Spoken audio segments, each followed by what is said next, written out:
The 2024 Subaru Outback walks the line with SUV space and versatility, but with the lower profile of a wagon. The low ceiling means less total cargo space than the average SUV, but more ease when you're loading items on the standard roof rails and crossbars or inside a mounted cargo box. Standard all-wheel drive and nearly 9 inches of ground clearance make the Outback both steady on a slick highway and capable on a muddy, rutted trail. Before moving forward, don't forget to like, share, and subscribe our channel. The Outback gets only minor revisions for 2024. The ruggedly styled wilderness trim features a redesigned front bumper with a new grille design and LED fog lights, while a handful of options become standard features depending on trim. The Onyx Edition, for example, adds a heated steering wheel and a Harman Kardon premium audio system. What the Outback truly needs: more power from its base engine and an 8-speed automatic transmission to replace the standard continuously variable unit. May have to wait until a full redesign, perhaps as early as next year. You won't find them in this year's update. It's one of the reasons we recommend opting for the Outback's optional turbocharged engine. The Outback's distinctive design makes it something of an outlier. Only a handful of crossover-style SUVs can match its off-road skill, such as the Honda Passport and Jeep Cherokee. More hardcore, truck-based SUVs like the Ford Bronco, Jeep Wrangler, and Toyota 4Runner offer better off-road capability, but aren't as comfortable on the road. The Audi A6 Allroad is a luxury alternative with an adventuresome spirit, but it isn't built to withstand the abuse that the Outback can endure. Buyers resistant to SUVs but seeking all-weather or all-terrain readiness will find plenty to like about the 2024 Subaru Outback. Check out our expert rating to get our test team's full take on the Outback. What's it like to live with? Check out our long-term test of the Subaru Outback for a deeper look into what our experts discovered after driving an XT Onyx Edition for a year. Note that while we tested a 2020 model, the 2024 Outback is of the same generation, and many of our observations still apply. Performance. The Outback is slow, but that's about the only negative in this category. Our test vehicle, an Outback Limited with the base 4-cylinder engine, accelerated from 0 to 60 miles per hour in 8.8 seconds. You'll want to upgrade to the turbocharged engine to get power similar to what rivals such as the Honda Passport and Ford Edge are capable of. At least the transmission shifts quickly and promptly to help you keep pace with traffic. There's some noticeable body roll when making turns, but in general, the Outback is well behaved. The steering offers good on-center feel and feedback from the road. With 8.7 inches of ground clearance and standard all-wheel drive, the Outback can go pretty much anywhere its SUV competitors can, and some places they can't. Comfort.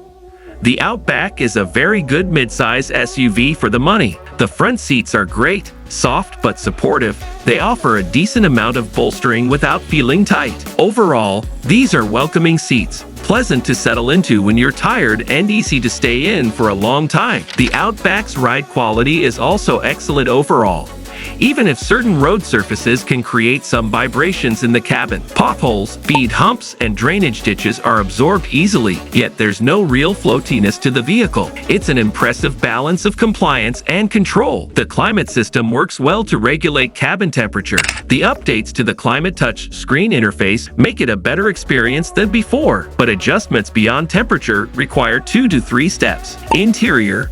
From a space standpoint, the Outback is fantastic. Some might prefer a more upright SUV-like seating position, but the Outback offers plenty of seat adjustability. Backseat passengers will be treated to excellent headroom and legroom, and the cabin feels airy and open. The big windows also make for easy visibility all around and help eliminate blind spots. Unfortunately, in Subaru's pursuit of reducing button clutter for drivers, most of the Outback's controls are routed through the touchscreen. The screen can be slow to respond and very distracting to use. Changing any setting requires navigating through multiple menus, adding time and distraction to even simple tasks. Technology.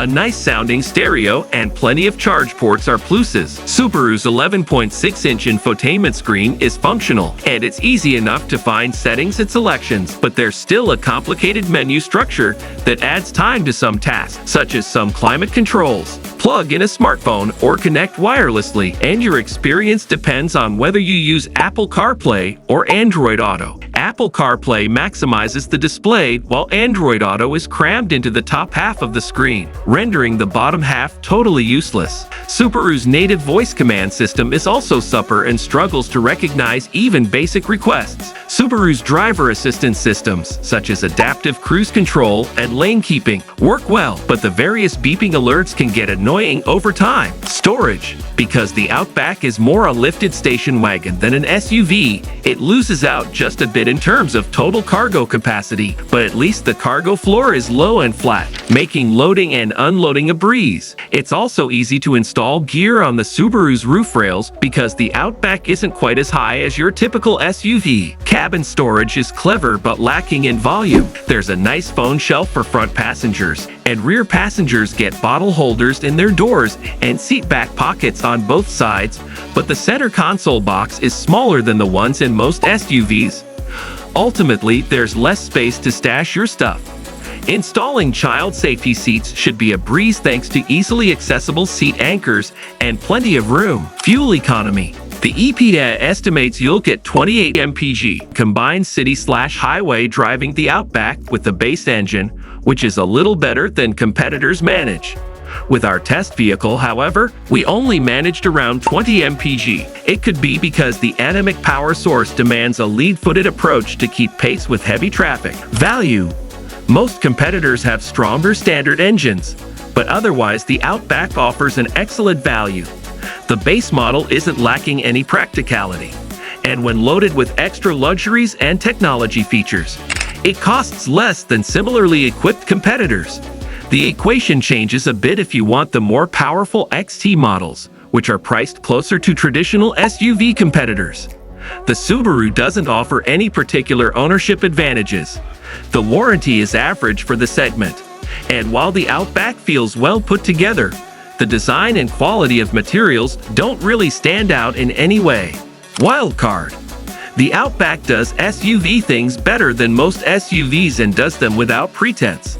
We wish that meeting fuel economy estimates was easier, but in its unassuming competence, the Outback reminds us of the value of putting function before image. Yes, the Outback is a little bland, but it's also very sure of itself. With plenty of ground clearance, full-time AWD, and a smooth ride, it invites you to tackle potholes or unpaved roads. All told, it makes driving on bad city roads or unkept country roads altogether more pleasant. In fact, the Outback's strength is that it invites relaxation, which Outback does Edmunds recommend. You really want an Outback with the turbocharged engine. It's quick, responsive, and has the kind of muscle the Outback needs. We like the Onyx Edition XT since it's the least expensive way to get the turbo goodness, as well as conveniences such as water-repellent upholstery, a hands-free liftgate, and additional off-road modes. Stay tuned for upcoming videos. Don't forget to like, comment, and subscribe our channel. Thanks for watching.